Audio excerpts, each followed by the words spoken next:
Good morning, how are you? Mark Belford here, Hit Chef Academy. Got my sous chef here, Zane. Zane, say hello. So what we're going to do today, seeing as you can get it, sometimes you can't, we really fancy it today and we couldn't get any, so we're going to make some pasta. Now we're not going to use any specialist flours, we are just using plain flour.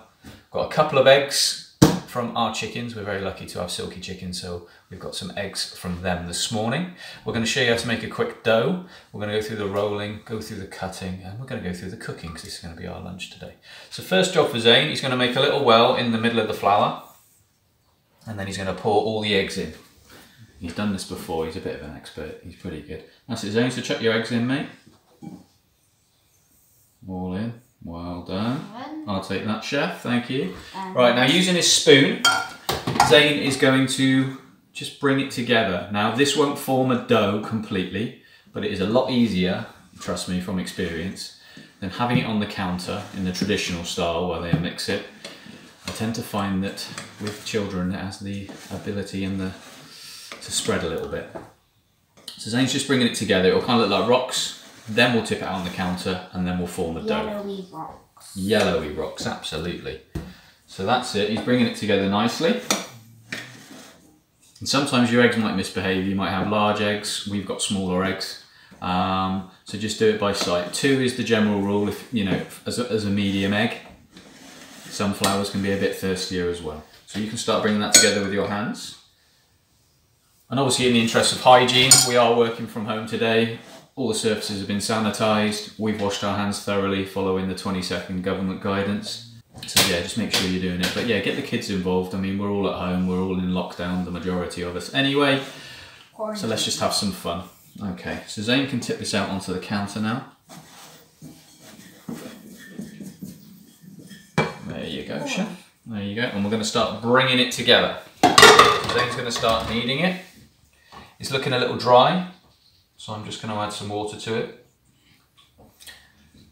And this is a nice little bit that the kids like because they can get their hands all lovely and messy. Now Zane's going to start working that, he's going to bring it together. You want to knead that for about 5 minutes. And your end result's going to be this, a nice squidgy, pliable dough. Then what you want to do is you want to wrap it up in a ball. Squish it down. Cling wrap it, sorry. And then you want to put it into the fridge and rest it for at least 30 minutes. Okay, so the dough's come out of the fridge. It's been given 30 minutes to rest. And as you can see, my able assistant is just rolling it out now. So he's lightly floured his surface. And we're going to roll this out to about 2-3 millimeters thick. Any thicker can be a bit too chewy in the mouth, but if that's your preference, it's your pasta, do what you want, okay? So as you can see, Zane is rolling it, and every 3 or 4 rolls when he's finished, he's turning it 90 degrees. That way, it's not all going to shrink one way, and we're going to get a nice even portion of pasta, okay? Another great activity for the kids. Also, if you fancy a little tricep workout, it's a nice thing to do, okay?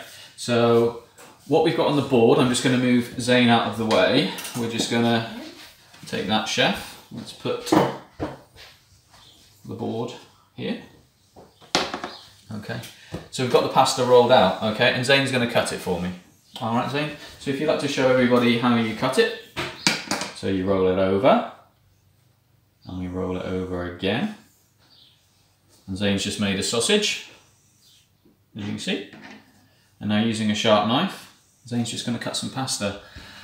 I'm not militant, I don't care what size it is. He's eating it with me, so, you know, let the kids take a bit of ownership on this. You don't have to use a sharp knife for this either, so just from a knife safety point of view and just getting children to understand how to use a knife, how to respect a knife and how to use equipment, it's a really nice thing to do. You can use a table knife to cut this as well. It's so soft, you know, you can just get the kids involved. That now is to be dried, and I'm just going to run off and get the dried stuff. These are some that me and Zane did earlier. We've put them on one of my coat hangers, so I've got a jacket on the floor somewhere. You need to leave it for about half an hour just to air dry. That way when we're cooking it, it's not going to stick in the pan. You've got a lovely rough surface on this pasta, which means loads of sauce is going to stick to it, which is the best part.